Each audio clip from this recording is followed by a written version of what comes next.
La Liga de los Pelirrojos. Arthur Conan Doyle. Un día de otoño del año pasado, me acerqué a visitar a mi amigo, el señor Sherlock Holmes, y lo encontré enfrascado en una conversación con un caballero de edad madura, muy corpulento, de rostro encarnado y cabellos rojos como el fuego. Pidiendo disculpas por mi intromisión, me disponía a retirarme cuando Holmes me hizo entrar bruscamente de un tirón y cerró la puerta a mis espaldas. «No podría haber llegado en mejor momento, querido Watson», dijo cordialmente. «Temí que estuviera usted ocupado». «Lo estoy, y mucho». «Entonces, puedo esperar en la habitación de al lado». «Nada de eso. Señor Wilson, este caballero ha sido mi compañero y colaborador en muchos de mis casos más afortunados, y no me cabe duda de que también me será de la mayor ayuda en el suyo». El corpulento caballero se medio levantó de su asiento y emitió un gruñido de salutación, acompañado de una rápida mirada interrogadora de sus ojillos rodeados de grasa. «Siéntese en el canapé», dijo Holmes, dejándose caer de nuevo en su butaca y juntando las puntas de los dedos, como solía hacer siempre que se sentía reflexivo. «Me consta, querido Watson, que comparte usted mi afición a todo lo que sea raro, y se salga de los convencionalismos y la monótona rutina de la vida cotidiana. Ha dado usted muestras de sus gustos con el entusiasmo que le ha impelido a narrar, y si me permite decirlo, embellecer en cierto modo tantas de mis pequeñas aventuras. La verdad es que sus casos me han parecido de lo más interesante», respondí. «Recordará usted que el otro día, justo antes de que nos metiéramos en el sencillísimo problema planteado por la señorita Mary Sutherland, le comenté que, si queremos efectos extraños y combinaciones extraordinarias, debemos buscarlos en la vida misma, que siempre llega mucho más lejos que cualquier esfuerzo de la imaginación». Un argumento que yo me tomé la libertad de poner en duda. «Así fue, doctor, pero aún así tendrá usted que aceptar mi punto de vista, pues de lo contrario empezaré a amontonar sobre usted datos y más datos, hasta que sus argumentos se hundan bajo el peso y se vea obligado a darme la razón. Pues bien, el señor Javed Wilson, aquí presente, ha tenido la amabilidad de venir a visitarme esta mañana y ha empezado a contarme una historia que promete ser una de las más curiosas que he escuchado en mucho tiempo. Ya me ha oído usted comentar que las cosas más extrañas e insólitas no suelen presentarse relacionadas con los crímenes importantes, sino con delitos pequeños e incluso con casos en los que podría dudarse de que se haya cometido delito alguno. Por lo que he oído hasta ahora, me resulta imposible saber si en este caso hay delito o no, pero desde luego el desarrollo de los hechos es uno de los más extraños que he oído en la vida. Quizá, señor Wilson, tenga usted la bondad de empezar de nuevo su relato. No se lo pido solo porque mi amigo el doctor Watson no ha oído el principio, sino también porque el carácter insólito de la historia me tiene ansioso por escuchar de sus labios hasta el último detalle. Como regla general, en cuanto percibo la más ligera indicación del curso de los acontecimientos, suelo ser capaz de guiarme por los miles de casos semejantes que acuden a mi memoria. En el caso presente, me veo en la obligación de reconocer que los hechos son, hasta donde alcanza mi conocimiento, algo nunca visto. El corpulento cliente hinchó el pecho con algo parecido a un ligero orgullo, y sacó del bolsillo interior de su gabán un periódico sucio y arrugado. Mientras recorría con la vista la columna de anuncios, con la cabeza inclinada hacia adelante, yo le eché un buen vistazo, esforzándome por interpretar, como hacía mi compañero, cualquier indicio que ofrecieran sus ropas o su aspecto. Sin embargo, mi inspección no me dijo gran cosa. Nuestro visitante tenía todas las trazas del típico comerciante británico, obeso, pomposo y algo torpe. Llevaba pantalones grises a cuadros con enormes rodilleras, una levita negra y no demasiado limpia, desabrochada por delante, y un chaleco gris amarillento con una gruesa cadena de latón y una pieza de metal con un agujero cuadrado que colgaba a modo de adorno. Junto a él, en una silla, había un sombrero de copa y un abrigo marrón descolorido con cuello de terciopelo bastante arrugado. En conjunto, y por mucho que lo mirase, no había nada notable en aquel hombre, con excepción de su cabellera pelirroja y de la expresión de inmenso pesar y disgusto que se leía en sus facciones. Mis esfuerzos no pasaron desapercibidos para los atentos ojos de Sherlock Holmes, que movió la cabeza sonriendo, al adivinar mis inquisitivas miradas. Aparte de los hechos evidentes de que en alguna época ha realizado trabajos manuales, que toma rapé, que es masón, que ha estado en China y que últimamente ha escrito muchísimo, soy incapaz de deducir nada más, dijo. El señor Javed Wilson dio un salto en su silla, manteniendo el dedo índice sobre el periódico, pero con los ojos clavados en mi compañero. En nombre de todo lo santo. ¿Cómo sabe usted todo eso, señor Holmes? Preguntó. ¿Cómo ha sabido, por ejemplo, que he trabajado con las manos? Es tan cierto como el Evangelio que empecé siendo carpintero de barcos. Sus manos, señor mío. Su mano derecha es bastante más grande que la izquierda. Ha trabajado usted con ella, y los músculos se han desarrollado más. Está bien, pero ¿y lo del rapé y la masonería? No pienso ofender su inteligencia explicándole cómo he sabido eso, especialmente teniendo en cuenta que, contraviniendo las estrictas normas de su orden, lleva usted un alfiler de corbata con un arco y un compás. Ah, claro, lo había olvidado. ¿Y lo de escribir? ¿Qué otra cosa podría significar el que el puño de su manga derecha se vea tan lustroso en una anchura de 5 pulgadas, mientras que el de la izquierda está rozado cerca del codo, por donde se apoya en la mesa? Bien. ¿Y lo de China? El pez que lleva usted tatuado justo encima de la muñeca derecha solo se ha podido hacer en China. Tengo realizado un pequeño estudio sobre los tatuajes e incluso he contribuido a la literatura sobre el tema. Ese truco de teñir las escamas con una delicada tonalidad rosa es completamente exclusivo de los chinos. Y si además veo una moneda china colgando de la cadena de su reloj, la cuestión resulta todavía más sencilla. El señor Javed Wilson se echó a reír sonoramente. ¿Quién lo iba a decir?, exclamó. Al principio me pareció que había hecho usted algo muy inteligente, pero ahora me doy cuenta de que, después de todo, no tiene ningún mérito. Empiezo a pensar, Watson, dijo Holmes, que cometo un error al dar explicaciones. Omne ignotum pro magnifico, como usted sabe, y mi pobre reputación, en lo poco que vale, se vendrá abajo si sigo siendo tan ingenuo. ¿Encuentra usted el anuncio, señor Wilson? Sí, ya lo tengo, respondió Wilson, con su dedo grueso y colorado plantado a mitad de la columna. Aquí está. Todo empezó por aquí. Léalo usted mismo, señor. Tomé el periódico de sus manos y leí lo siguiente. Con cargo al legado del difunto Ezequiah Hopkins, de Lebanon, Pensilvania, Estados Unidos, se ha producido otra vacante, que da derecho a un miembro de la Liga a percibir un salario de 4 libras a la semana, por servicios puramente nominales.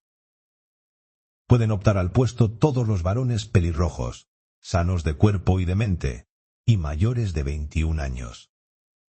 Presentarse en persona el lunes a las 11 a Duncan Ross, en las oficinas de la Liga, 7 Pope's Court, Fleet Street. ¿Qué diablo significa esto?, exclamé después de haber leído 2 veces el extravagante anuncio. Holmes se rió por lo bajo y se removió en su asiento, como solía hacer cuando estaba de buen humor. Se sale un poco del camino trillado, ¿no es verdad?, dijo. Y ahora, señor Wilson, empiece por el principio y cuéntenos todo acerca de usted, su familia, y el efecto que este anuncio tuvo sobre su vida. Pero primero, doctor, tome nota del periódico y la fecha. Es el Morning Chronicle del 27 de abril de 1890. Hace exactamente 2 meses. Muy bien. Vamos, señor Wilson. Bueno, como ya le he dicho, señor Holmes, dijo Javed Wilson secándose la frente. Poseo una pequeña casa de préstamos en Coburg Square, cerca de la City. No es un negocio importante, y en los últimos años me daba lo justo para vivir. Antes podía permitirme tener 2 empleados, pero ahora solo tengo uno. Y tendría dificultades para pagarle si no fuera porque está dispuesto a trabajar por media paga mientras aprende el oficio. ¿Cómo se llama ese joven de tan buen conformar?, preguntó Sherlock Holmes.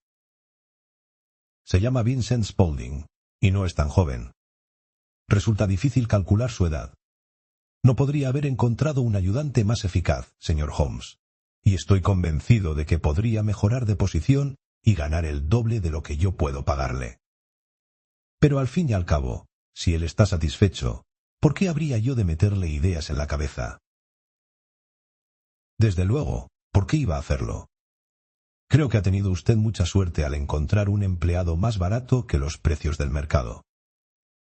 No todos los patrones pueden decir lo mismo en estos tiempos.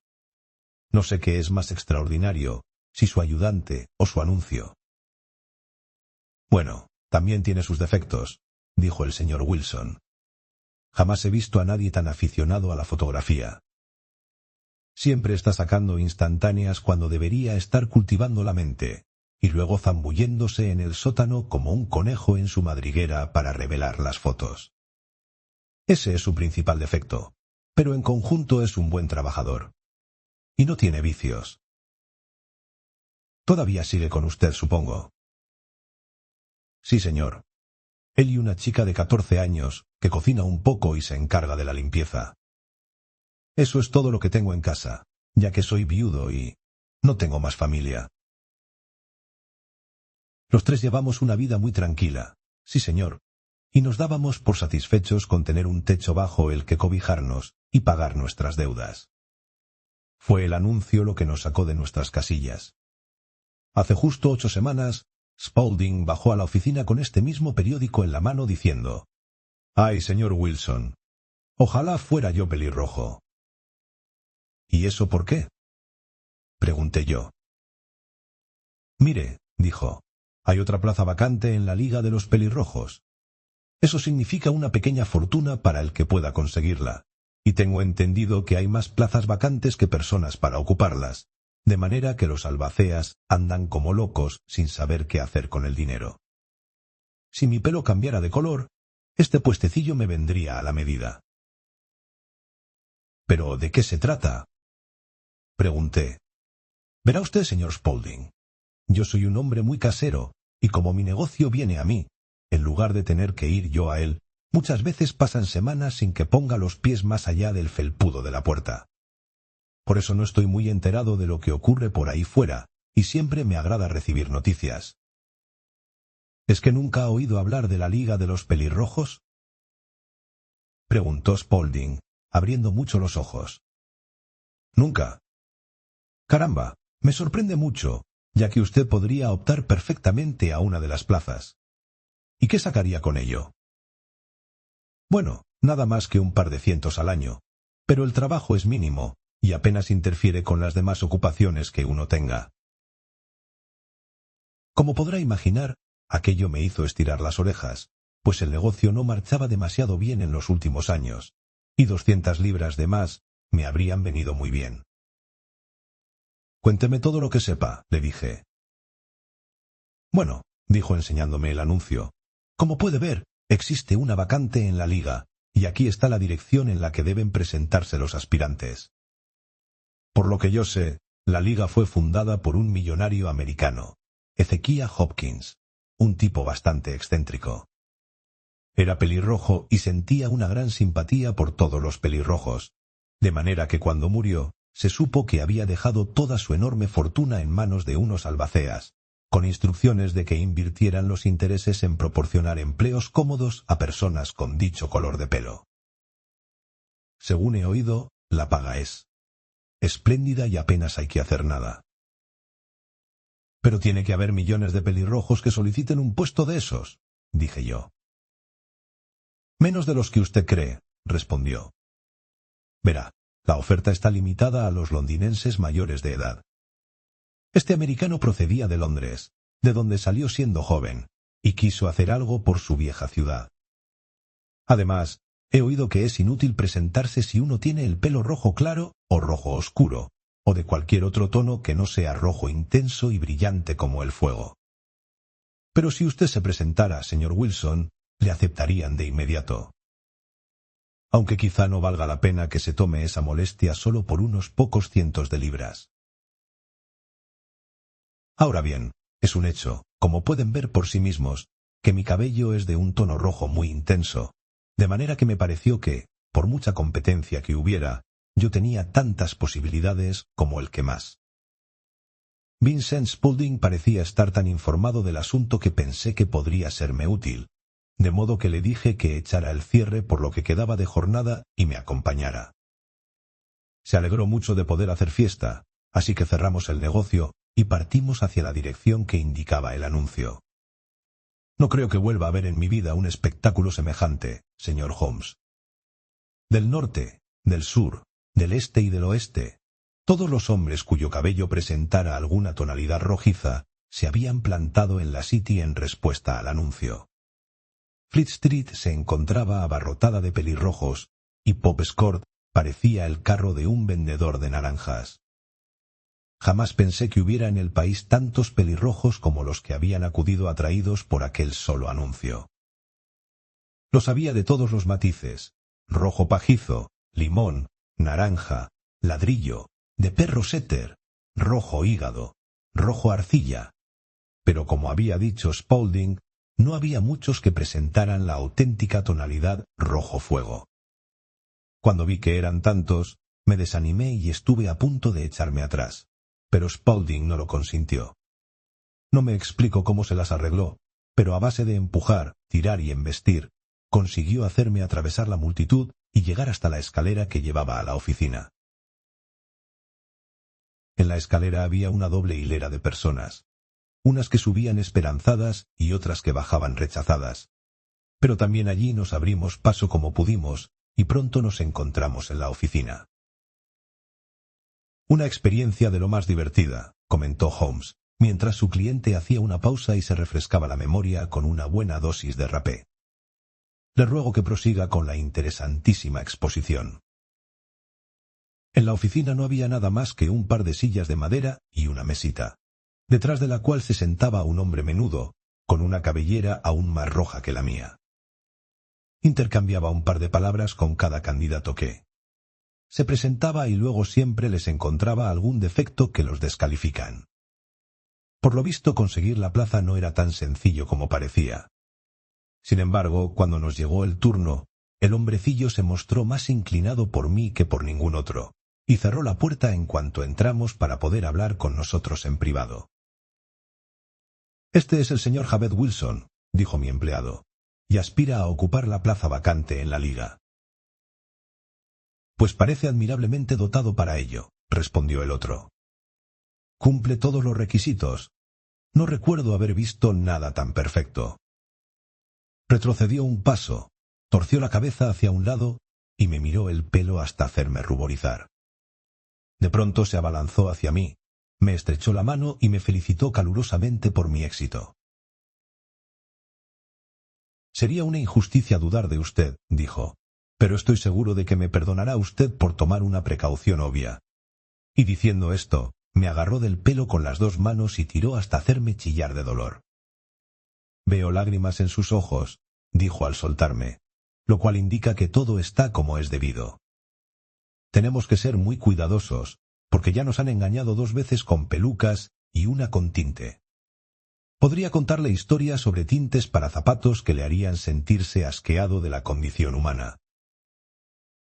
Se acercó a la ventana y gritó por ella, con toda la fuerza de sus pulmones, que la plaza estaba cubierta. Desde abajo nos llegó un gemido de desilusión, y la multitud se desbandó en distintas direcciones hasta que no quedó una cabeza pelirroja a la vista, exceptuando la mía y la del gerente. «Me llamo Duncan Ross», dijo éste, «y soy uno de los pensionistas del fondo legado por nuestro noble benefactor». «¿Está usted casado, señor Wilson? ¿Tiene usted familia?» Le respondí que no. Al instante se le demudó el rostro. «¡Válgame Dios!», exclamó muy serio. «Esto es muy grave de verdad. Lamento oírle decir eso». El legado naturalmente tiene como objetivo la propagación y expansión de los pelirrojos, y no solo su mantenimiento. Es un terrible inconveniente que sea usted soltero. Al oír aquello puse una cara muy larga, señor Holmes, pensando que después de todo no iba a conseguir la plaza. Pero después de pensárselo unos minutos, el gerente dijo que no importaba. De tratarse de otro, dijo, la objeción habría podido ser fatal, pero creo que debemos ser un poco flexibles a favor de un hombre con un pelo como el suyo. ¿Cuándo podrá hacerse cargo de sus nuevas obligaciones? Bueno, hay un pequeño problema, ya que tengo un negocio propio. Dije. Oh, no se preocupe de eso, señor Wilson, dijo Vincent Spaulding. Yo puedo ocuparme de ello por usted. ¿Cuál sería el horario? Pregunté. De 10 a 2. Ahora bien, el negocio del prestamista se hace principalmente por las noches, señor Holmes, sobre todo las noches del jueves y el viernes, justo antes del día de paga, de manera que me vendría muy bien ganar algún dinerillo por las mañanas. Además, me constaba que mi empleado era un buen hombre y que se encargaría de lo que pudiera presentarse. Me viene muy bien, dije. ¿Y la paga? 4 libras a la semana. ¿Y el trabajo? Es puramente nominal. ¿Qué entiende usted por puramente nominal? Bueno, tiene usted que estar en la oficina, o al menos en el edificio, todo el tiempo. Si se ausenta, pierde para siempre el puesto. El testamento es muy claro en este aspecto. Si se ausenta de la oficina durante esas horas, falta usted al compromiso. No son más que 4 horas al día, y no pienso ausentarme, dije. No se acepta ninguna excusa, insistió el señor Duncan Ross. Ni enfermedad, ni negocios, ni nada de nada. Tiene usted que estar aquí o pierde el empleo. ¿Y el trabajo? Consiste en copiar la Enciclopedia Británica. En ese estante tiene el primer volumen. Tendrá usted que poner la tinta, las plumas y el papel secante. Nosotros le proporcionamos esta mesa y esta silla. ¿Podrá empezar mañana? Desde luego. Entonces adiós, señor Javed Wilson, y permítame felicitarle una vez más por el importante puesto que ha tenido la suerte de conseguir. Se despidió de mí con una reverencia, y yo me volví a casa con mi empleado, sin apenas saber qué decir ni qué hacer. Tan satisfecho me sentía de mi buena suerte. Me pasé todo el día pensando en el asunto, y por la noche volví a sentirme deprimido, pues había logrado convencerme de que todo aquello tenía que ser una gigantesca estafa o un fraude, aunque no podía imaginar qué se proponían con ello. Parecía absolutamente increíble que alguien dejara un testamento semejante, y que se pagara semejante suma por hacer algo tan sencillo como copiar la Enciclopedia Británica. Vincent Spaulding hizo todo lo que pudo por animarme, pero a la hora de acostarme yo ya había decidido desentenderme del asunto. Sin embargo, a la mañana siguiente pensé que valía la pena probar, así que compré un tintero de un penique, me hice con una pluma y 7 pliegos de papel y me encaminé a Pops Court. Para mi sorpresa y satisfacción, todo salió a pedir de boca. Encontré la mesa ya preparada para mí, y al señor Duncan Ross esperando a ver si me presentaba puntualmente al trabajo. Me dijo que empezara por la letra A, y me dejó solo, pero se dejaba caer de vez en cuando para comprobar que todo iba bien. A las 2 me deseó buenas tardes, me felicitó por lo mucho que había escrito, y cerró la puerta de la oficina cuando yo salí. Todo siguió igual un día tras otro, señor Holmes, y el sábado se presentó el gerente, y me abonó 4 soberanos por el trabajo de la semana. Lo mismo ocurrió a la semana siguiente, y a la otra. Yo llegaba cada mañana a las 10 y me marchaba a las 2 de la tarde. Poco a poco, el señor Duncan Ross se limitó a aparecer una vez cada mañana, y con el tiempo dejó de presentarse. Aun así, como es natural, yo no me atrevía a ausentarme de la habitación ni un instante, pues no estaba seguro de cuándo podría aparecer, y el empleo era tan bueno, y me venía tan bien que no quería arriesgarme a perderlo. De este modo transcurrieron 8 semanas, durante las cuales escribí sobre abades, armaduras, arquerías, arquitectura y ática. Y esperaba llegar muy pronto a la vez si me aplicaba. Tuve que gastar algo en papel, y ya tenía un estante casi lleno de hojas escritas. Y de pronto, todo se acabó. ¿Qué se acabó? Sí, señor. Esta misma mañana. Como de costumbre, acudí al trabajo a las 10 en punto, pero encontré la puerta cerrada con llave y una pequeña cartulina clavada en la madera con una chincheta. Aquí la tiene. Puede leerla usted mismo. Extendió un trozo de cartulina blanca, del tamaño aproximado de una cuartilla. En ella estaba escrito lo siguiente: ha quedado disuelta la Liga de los Pelirrojos. 9 de octubre de 1890. Sherlock Holmes y yo examinamos aquel conciso anuncio y la cara afligida que había detrás, hasta que el aspecto cómico del asunto dominó tan completamente las demás consideraciones que ambos nos echamos a reír a carcajadas. «No sé qué les hace tanta gracia», exclamó nuestro cliente, sonrojándose hasta las raíces de su llameante cabello. «Si lo mejor que saben hacer es reírse de mí, más vale que recurra a otros». «No, no», exclamó Holmes, empujándolo de nuevo hacia la silla de la que casi se había levantado. «Le aseguro que no dejaría escapar su caso por nada del mundo. Resulta reconfortantemente insólito. Pero, si me perdona que se lo diga, el asunto presenta algunos aspectos bastante graciosos. Dígame, por favor, ¿qué pasos dio usted después de encontrar esta tarjeta en la puerta?» «Me quedé de una pieza, señor. No sabía qué hacer. Entonces entré en las oficinas de al lado, pero en ninguna de ellas parecían saber nada del asunto. Por último me dirigí al administrador, un contable que vive en la planta baja, y le pregunté si sabía qué había pasado con la Liga de los Pelirrojos. Me respondió que jamás había oído hablar de semejante sociedad. Entonces le pregunté al señor Duncan Ross. Me dijo que era la primera vez que oía ese nombre. «Bueno», dije yo, «me refiero al caballero del número 4». «¿Cómo, el pelirrojo?» «Sí». «Oh», dijo, «se llama William Morris. Es abogado y estaba utilizando el local como despacho provisional mientras acondicionan sus nuevas oficinas. Se marchó ayer». «¿Dónde puedo encontrarlo?» «Pues en sus nuevas oficinas». Me dio la dirección. «Sí, eso es. King Edward Street, número 17, cerca de San Pablo».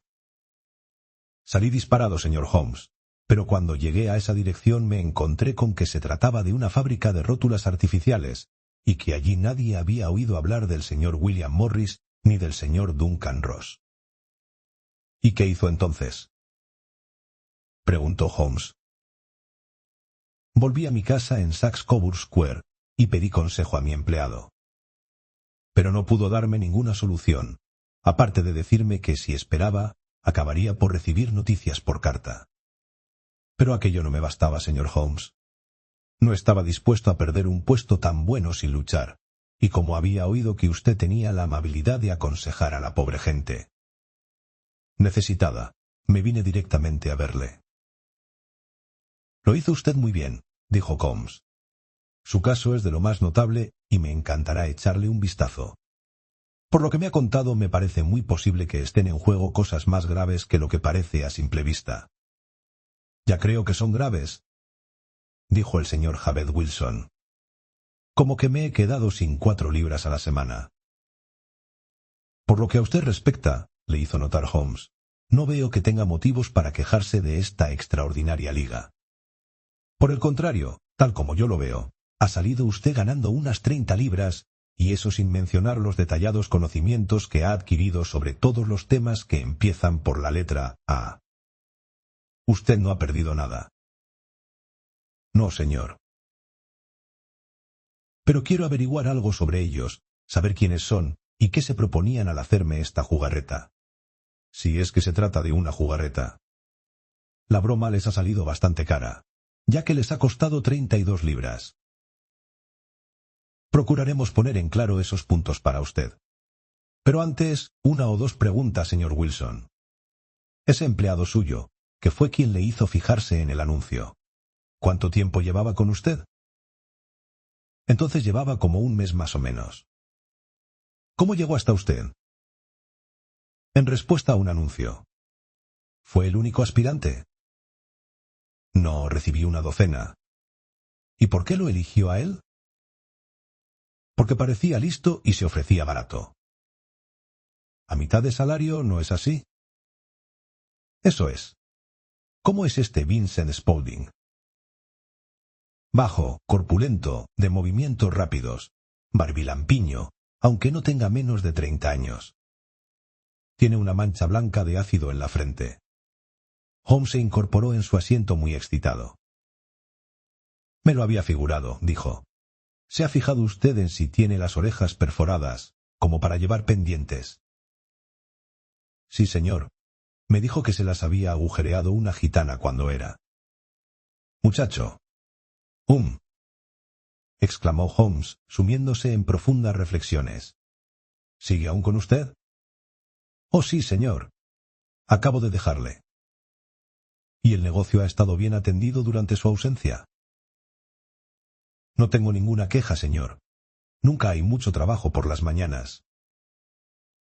Con eso bastará, señor Wilson.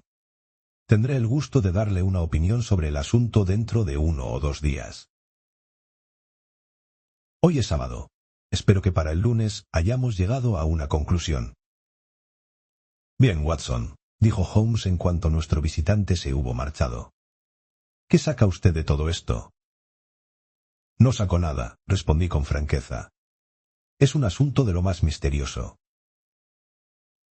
Como regla general, dijo Holmes, cuanto más extravagante es una cosa, menos misteriosa suele resultar. Son los delitos corrientes, sin ningún rasgo notable, los que resultan verdaderamente desconcertantes, del mismo modo que un rostro vulgar resulta más difícil de identificar. Tengo que ponerme inmediatamente en acción. ¿Y qué va usted a hacer? Pregunté. Fumar, respondió. Es un problema de 3 pipas, así que le ruego que no me dirija la palabra durante 50 minutos. Se acurrucó en su sillón con sus flacas rodillas alzadas hasta la nariz de halcón, y allí se quedó, con los ojos cerrados y la pipa de arcilla negra sobresaliendo como el pico de algún pájaro raro. Yo había llegado ya a la conclusión de que se había quedado dormido, y de hecho yo mismo empezaba a dar cabezadas, cuando de pronto saltó de su asiento con el gesto de quien acaba de tomar una resolución, y dejó la pipa sobre la repisa de la chimenea. Esta noche toca Sarasate en el St. James Hall, comentó. ¿Qué le parece, Watson? ¿Podrán sus pacientes prescindir de usted durante unas horas? No tengo nada que hacer hoy. Mi trabajo nunca es muy absorbente. Entonces, póngase el sombrero y venga. Antes tengo que pasar por la City, y podemos comer algo por el camino. He visto que hay en el programa mucha música alemana, que resulta más de mi gusto que la italiana o la francesa. Es introspectiva y yo quiero reflexionar. En marcha. Viajamos en el metro hasta Aldersgate, y una corta caminata nos llevó a Saxe-Coburg Square, escenario de la singular historia que habíamos escuchado por la mañana. Era una placita insignificante, pobre pero de aspecto digno, con 4 hileras de desvencijadas casas de ladrillo, de 2 pisos, rodeando un jardincito vallado, donde un montón de hierbas sin cuidar y unas pocas matas de laurel ajado mantenían una dura lucha contra la atmósfera hostil y cargada de humo. En la esquina de una casa, 3 bolas doradas y un rótulo marrón con las palabras Javed Wilson, en letras de oro, anunciaban el local donde nuestro pelirrojo cliente tenía su negocio. Sherlock Holmes se detuvo ante la casa, con la cabeza ladeada, y la examinó atentamente, con los ojos brillando bajo los párpados fruncidos. A continuación caminó despacio calle arriba y calle abajo, sin dejar de examinar las casas. Por último regresó frente a la tienda del prestamista, y después de dar 2 o 3 fuertes golpes en el suelo con el bastón, se acercó a la puerta y llamó. Abrió al instante un joven con cara de listo y bien afeitado, que le invitó a entrar.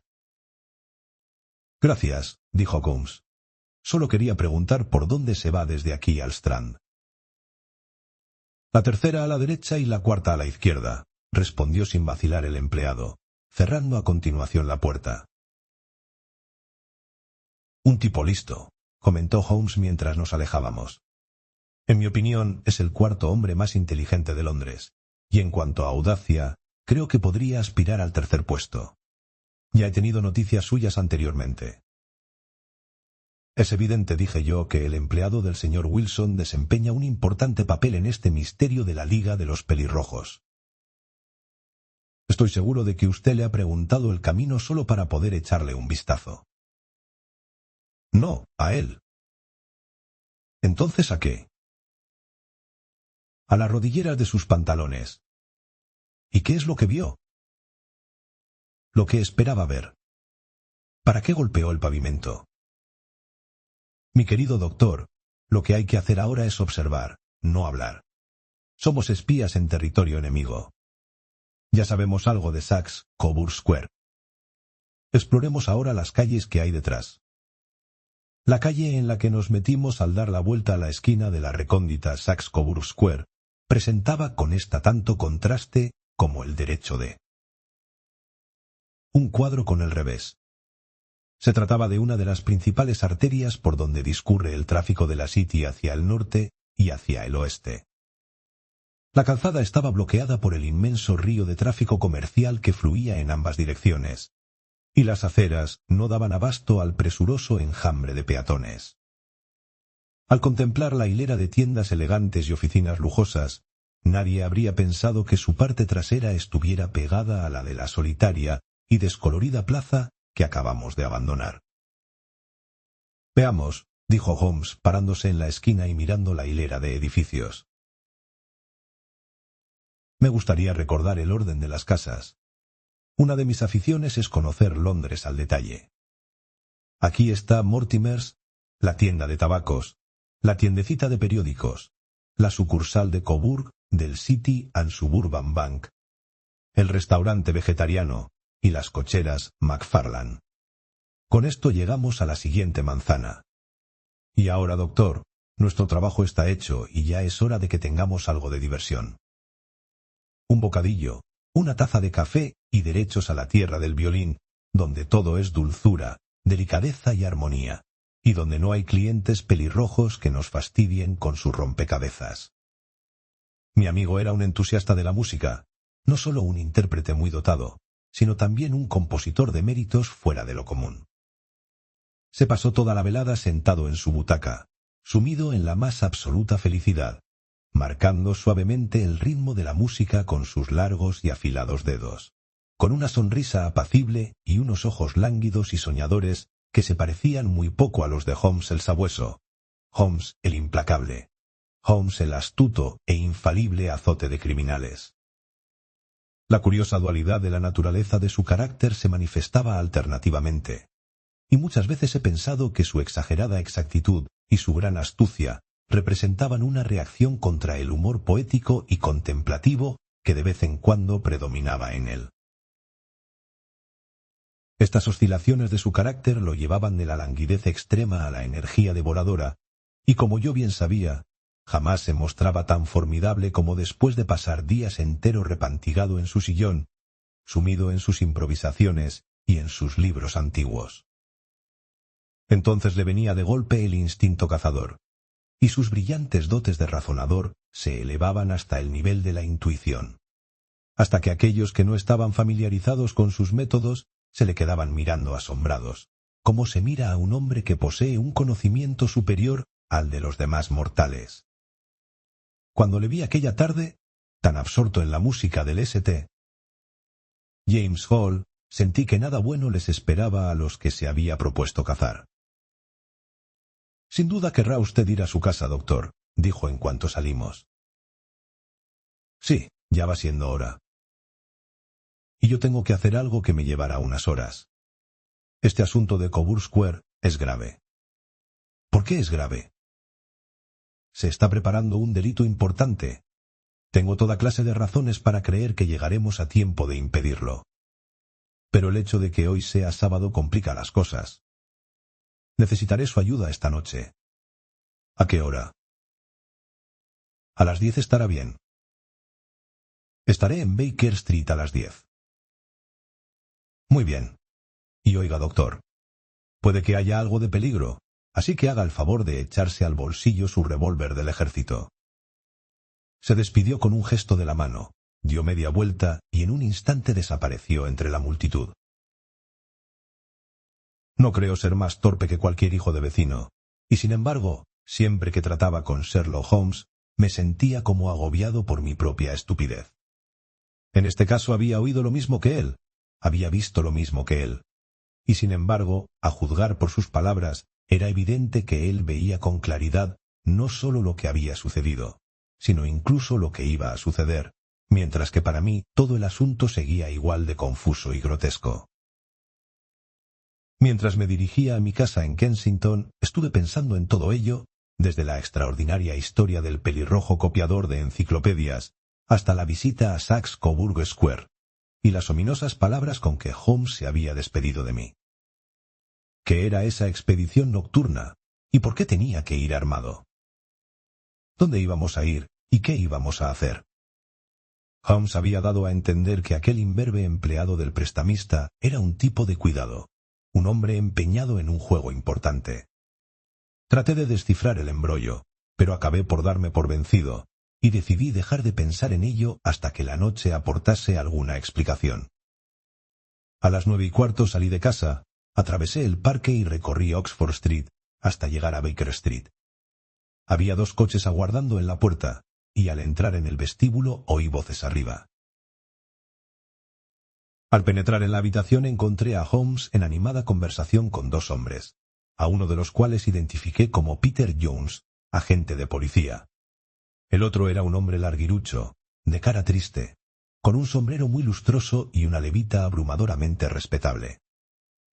«Ajá. Nuestro equipo está completo», dijo Holmes, abotonando su chaquetón marinero y cogiendo del perchero su pesado látigo de caza. «Watson, creo que ya conoce al señor Jones, de Scotland Yard. Permítame que le presente al señor Merryweather, que nos acompañará en nuestra aventura nocturna». «Como ve, doctor, otra vez vamos de caza por parejas», dijo Jones con su retintín habitual. «Aquí nuestro amigo es único organizando cacerías. Solo necesita un perro viejo que le ayude a correr la pieza». «Espero que al final no resulte que hemos cazado fantasmas», comentó el señor Merryweather en tono sombrío. «Puede usted depositar una considerable confianza en el señor Holmes, caballero», dijo el policía con aire petulante.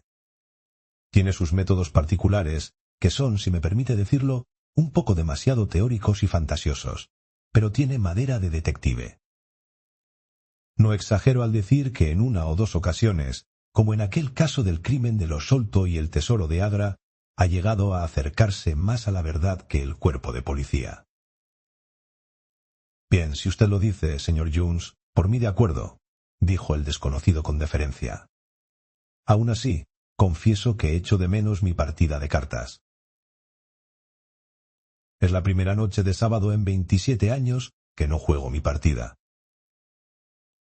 «Creo que pronto comprobará», dijo Sherlock Holmes, «que esta noche se juega mucho más de lo que se ha jugado en su vida, y que la partida será mucho más apasionante. Para usted, señor Merryweather, la apuesta es de unas 30.000 libras, y para usted, Jones, el hombre al que tanto desea echar el guante. John Clay, asesino, ladrón, estafador y falsificador. Es un hombre joven, señor Merryweather, pero se encuentra ya en la cumbre de su profesión, y tengo más ganas de ponerle las esposas a él que a ningún otro criminal de Londres. Un individuo notable, este joven John Clay. Es nieto de un duque de sangre real, y ha estudiado en Eton y en Oxford. Su cerebro es tan ágil como sus manos, y aunque encontramos rastros suyos a cada paso, nunca sabemos dónde encontrarlo. Esta semana puede reventar una casa en Escocia, y a la siguiente puede estar recaudando fondos para construir un orfanato en Cornualles. Llevo años siguiéndole la pista y jamás he logrado ponerle los ojos encima. Espero tener el placer de presentarlo esta noche. Yo también he tenido un par de pequeños roces con el señor John Clay, y estoy de acuerdo con usted en que se encuentra en la cumbre de su profesión. No obstante, Son ya más de las 10, y va siendo hora de que nos pongamos en marcha. Si cogen ustedes el primer coche, Watson y yo lo seguiremos en el segundo. Sherlock Holmes no se mostró muy comunicativo durante el largo trayecto, y permaneció arrellanado, tarareando las melodías que había escuchado por la tarde. Avanzamos traqueteando a través de un interminable laberinto de calles iluminadas por farolas de gas, hasta que salimos a Farringdon Street. Ya nos vamos acercando, comentó mi amigo. Este Merryweather es director de banco, y el asunto le interesa de manera personal. Y me pareció conveniente que también nos acompañase Jones. No es mal tipo, aunque profesionalmente sea un completo imbécil. Pero posee una virtud positiva. Es valiente como un bulldog y tan tenaz como una langosta cuando cierra sus garras sobre alguien. Ya hemos llegado, y nos están esperando. Nos encontrábamos en la misma calle concurrida en la que habíamos estado por la mañana. Despedimos nuestros coches y, guiados por el señor Merryweather, nos metimos por un estrecho pasadizo y penetramos por una puerta lateral que Merryweather nos abrió. Recorrimos un pequeño pasillo que terminaba en una puerta de hierro muy pesada. También ésta se abrió, dejándonos pasar a una escalera de piedra que terminaba en otra puerta formidable. El señor Merryweather se detuvo para encender una linterna, y luego nos siguió por un oscuro corredor que olía a tierra, hasta llevarnos, tras abrir una tercera puerta, a una enorme bóveda o sótano, en el que se amontonaban por todas partes grandes cajas y cajones. «¿No es usted muy vulnerable por arriba?», comentó Holmes, levantando la linterna y mirando a su alrededor. «Ni por abajo», contestó el señor Merryweather, golpeando con su bastón las losas que pavimentaban el suelo. «Pero, válgame Dios, esto suena a hueco», exclamó alzando sorprendido la mirada. «Debo rogarle que no haga tanto ruido», dijo Holmes con tono severo. «Acaba de poner en peligro el éxito de nuestra expedición. ¿Puedo pedirle que tenga la bondad de sentarse en uno de esos cajones y no interferir?» El solemne señor Merryweather se instaló sobre un cajón, con cara de sentirse muy ofendido, mientras Holmes se arrodillaba en el suelo y con ayuda de la linterna y de una lupa empezaba a examinar atentamente las rendijas que había entre las losas. A los pocos segundos se dio por satisfecho, se puso de nuevo en pie y se guardó la lupa en el bolsillo.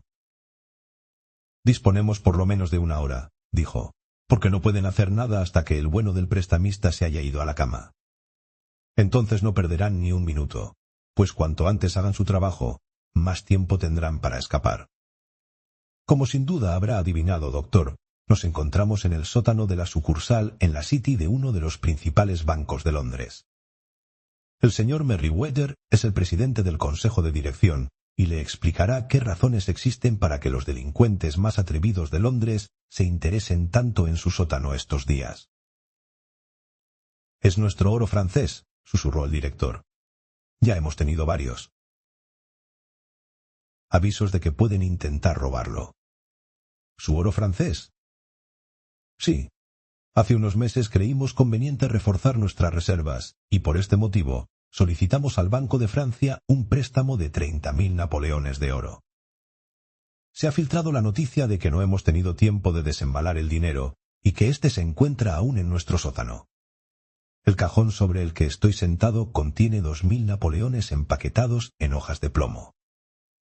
En estos momentos, nuestras reservas de oro son mucho mayores que lo que se suele guardar en una sola sucursal, y los directores se sienten intranquilos al respecto». «Y no les falta razón para ello», comentó Holmes. «Y ahora es el momento de poner en orden nuestros planes. Calculo que el movimiento comenzará dentro de una hora. Mientras tanto, señor Merryweather, conviene que tapemos la luz de esa linterna». «¿Y quedarnos a oscuras?» «Me temo que sí». Traía en el bolsillo una baraja y había pensado que, puesto que somos 4, podría usted jugar su partidita después de todo. Pero por lo que he visto, los preparativos del enemigo están tan avanzados que no podemos arriesgarnos a tener una luz encendida. Antes que nada, tenemos que tomar posiciones. Esta gente es muy osada, y aunque los cojamos por sorpresa, Podrían hacernos daño si no andamos con cuidado. Yo me pondré detrás de este cajón, y ustedes escóndanse detrás de aquellos. Cuando yo los ilumine con la linterna, rodéenlos inmediatamente. Y si disparan, Watson, no tenga reparos en tumbarlos a tiros. Coloqué el revólver, amartillado, encima de la caja de madera detrás de la que me había agazapado. Holmes corrió la pantalla de la linterna sorda y nos dejó en la más negra oscuridad, la oscuridad más absoluta que yo jamás había experimentado. Solo el olor del metal caliente nos recordaba que la luz seguía ahí, preparada para brillar en el instante preciso. Para mí, que tenía los nervios de punta a causa de la expectación, había algo de deprimente y ominoso en aquellas súbitas tinieblas y en el aire frío y húmedo de la bóveda. «Solo tienen una vía de retirada», susurró Holmes, «que consiste en volver a la casa y salir a Saxe-Coburg Square». «Espero que habrá hecho lo que le pedí, Jones». «Tengo un inspector y 2 agentes esperando delante de la puerta». «Entonces hemos tapado todos los agujeros. Y ahora a callar y esperar». Qué larga me pareció la espera. Comparando notas más tarde, resultó que solo había durado 1 hora y cuarto, pero a mí me parecía que ya tenía que haber transcurrido casi toda la noche y que por encima de nosotros debía de estar amaneciendo ya. Tenía los miembros doloridos y agarrotados, porque no me atrevía a cambiar de postura, pero mis nervios habían alcanzado el límite máximo de tensión, y mi oído se había vuelto tan agudo que no solo podía oír la suave respiración de mis compañeros, sino que distinguía el tono grave y pesado de las inspiraciones del corpulento Jones, de las notas suspirantes del director de banco. Desde mi posición podía mirar por encima del cajón el piso de la bóveda. De pronto mis ojos captaron un destello de luz. Al principio no fue más que una chispita brillando sobre el pavimento de piedra. Luego se fue alargando hasta convertirse en una línea amarilla, y entonces, sin previo aviso ni sonido, pareció abrirse una grieta y apareció una mano blanca, casi de mujer, que tanteó a su alrededor en el centro de la pequeña zona de luz. Durante 1 minuto, o quizá más, la mano de dedos inquietos siguió sobresaliendo del suelo. Luego se retiró tan de golpe como había aparecido, y todo volvió a oscuras, excepto por el débil resplandor que indicaba una rendija entre las piedras. Sin embargo, la desaparición fue momentánea. Con un fuerte chasquido, una de las grandes losas blancas giró sobre uno de sus lados y dejó un hueco cuadrado del que salía proyectada la luz de una linterna. Por la abertura asomó un rostro juvenil y atractivo, que miró atentamente a su alrededor, y luego, con una mano a cada lado del hueco, se fue izando, primero hasta los hombros y luego hasta la cintura, hasta apoyar una rodilla en el borde. Un instante después estaba de pie junto al agujero, ayudando a subir a un compañero, pequeño y ágil como él, con cara pálida y una mata de pelo de color rojo muy intenso. «¿No hay moros en la costa?», susurró. «¿Tienes el formón y los sacos?» «Rayos y truenos. Salta, Archie, salta, que me cuelguen solo a mí». Sherlock Holmes había saltado sobre el intruso, agarrándolo por el cuello de la chaqueta. El otro se zambulló de cabeza en el agujero, y pude oír el sonido de la tela rasgada al agarrarlo Jones por los faldones. Brilló a la luz el cañón de un revólver, pero el látigo de Holmes se abatió sobre la muñeca del hombre, y el revólver rebotó con ruido metálico sobre el suelo de piedra. «Es inútil, John Clay», dijo Holmes suavemente. «No tiene usted ninguna posibilidad». «Ya veo», respondió el otro con absoluta sangre fría. «Confío en que mi colega esté a salvo, aunque veo que se han quedado ustedes con los faldones de su chaqueta». «Hay 3 hombres esperándolo en la puerta», dijo Holmes. «Ah, vaya. Parece que no se le escapa ningún detalle. Tengo que felicitarle». «Y yo a usted», respondió Holmes. «Esa idea de los pelirrojos ha sido de lo más original y astuto». «Pronto volverá usted a ver a su amigo», dijo Jones. «Es más rápido que yo saltando por los agujeros. Extienda las manos para que le ponga las esposas». Le ruego que no me toque con sus sucias manos, dijo el prisionero mientras las esposas se cerraban en torno a sus muñecas. Quizá ignore usted que por mis venas corre sangre real.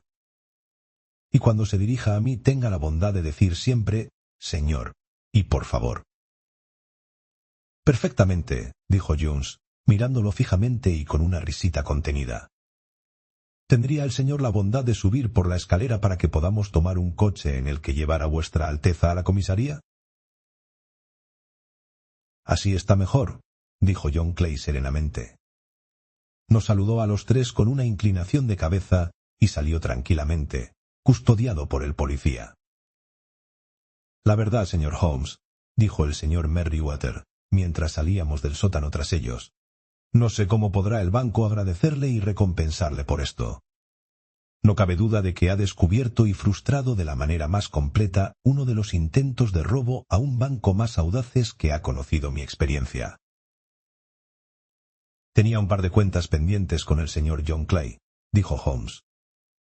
El asunto me ha ocasionado algunos pequeños gastos, que espero que el banco me reembolse. Pero aparte de eso me considero pagado de sobra con haber tenido una experiencia tan extraordinaria en tantos aspectos, y con haber oído la increíble historia de la Liga de los Pelirrojos. Como ve, Watson, explicó Holmes a primeras horas de la mañana, mientras tomábamos un vaso de whisky con soda en Baker Street. Desde un principio estaba perfectamente claro que el único objeto posible de esta fantástica maquinación del anuncio de la Liga, y el copiar la enciclopedia, era quitar de en medio durante unas cuantas horas al día a nuestro no demasiado brillante prestamista. Para conseguirlo, recurrieron a un procedimiento bastante extravagante, pero la verdad es que sería difícil encontrar otro mejor.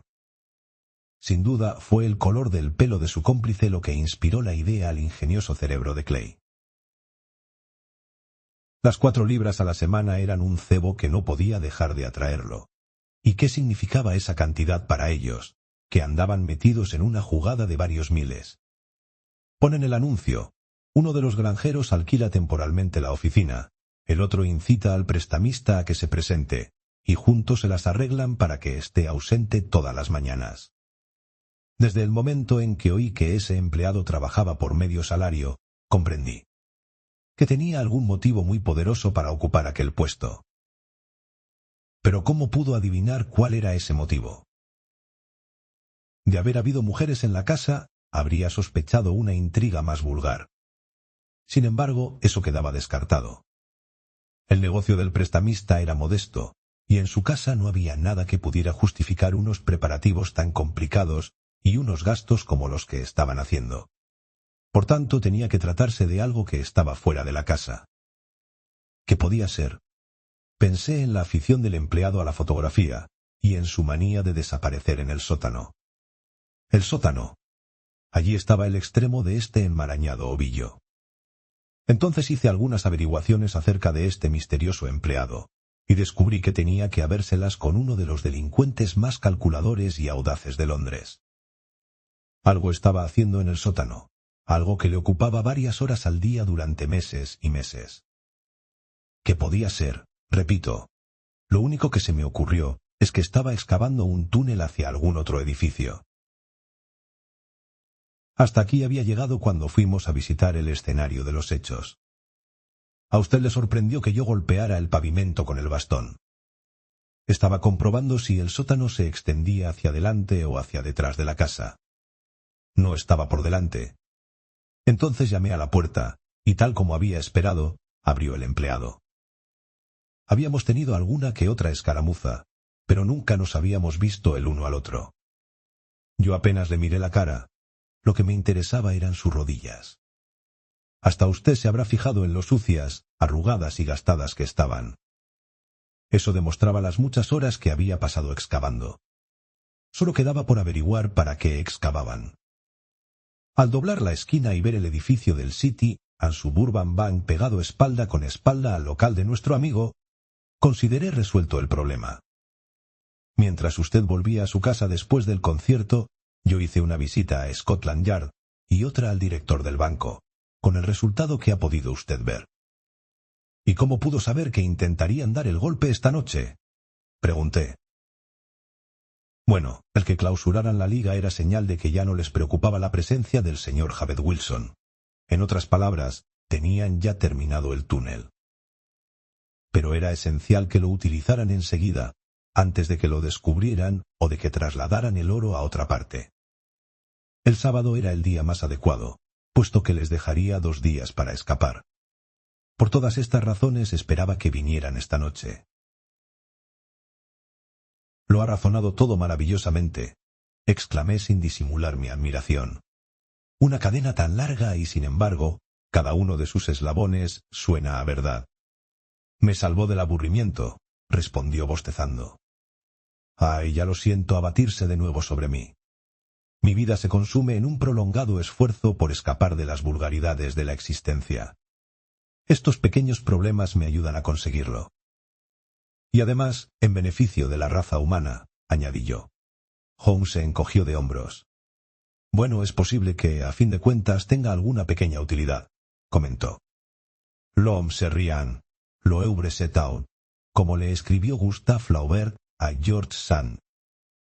Fin de la historia. Si te gustó, dale like, suscríbete y cuéntanos en los comentarios qué parte fue tu favorita. Nos vemos en la próxima aventura.